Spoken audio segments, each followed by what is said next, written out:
2 நாள் பட்டினி கிடந்து அதுக்கப்புறம் சாப்பாட்டை பார்க்க ஏற்பட ஆரம்பிச்சிருக்கேன். அது கேடு எதுவுமே கிடையாது. நீ சாப்பிடலையா லட்சுமி? நான் குளிச்சுட்டு அப்புறம் சாப்பிடுறேன். இங்க குழந்தை சத்தத்தையே காணோம். வயிறு நிறைய பால் குடிச்சிருக்கேன்.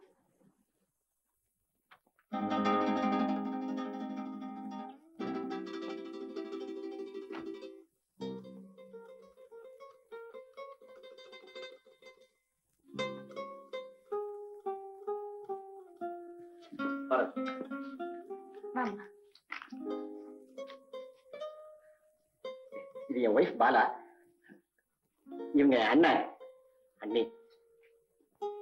லெட்டர் போட்டிருந்த கல்யாணத்துக்கு வரவே இல்லையே.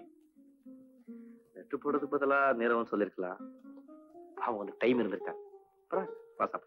சாப்பிட்டோம். நான் படிக்கும்போது படிப்பு, ஸ்போர்ட்ஸ் இதெல்லாம் ஃபர்ஸ்ட் பிரைஸ் வாங்கியிருக்கேன்னு இவகிட்ட சொன்னேன். இவன் நம்பல. சரி என் கூட வா, நான் வாங்கின கப்ஸ் எல்லாம் காட்டுன்னு கூட்டிக்கிட்டு வந்தேன்.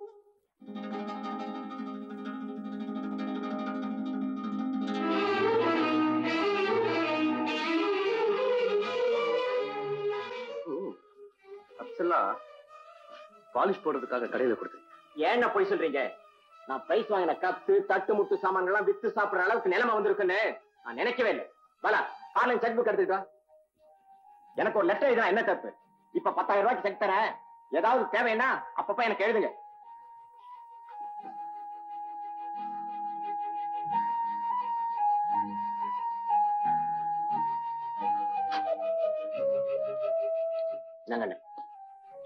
ரொம்ப சந்தோஷம்.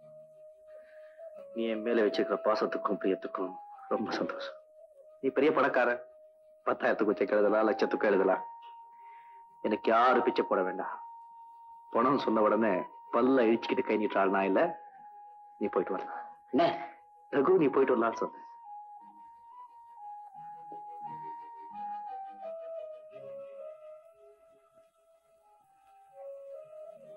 நீங்க அந்த பணத்தை வேண்டாம்னு சொல்லிருக்க கூடாது.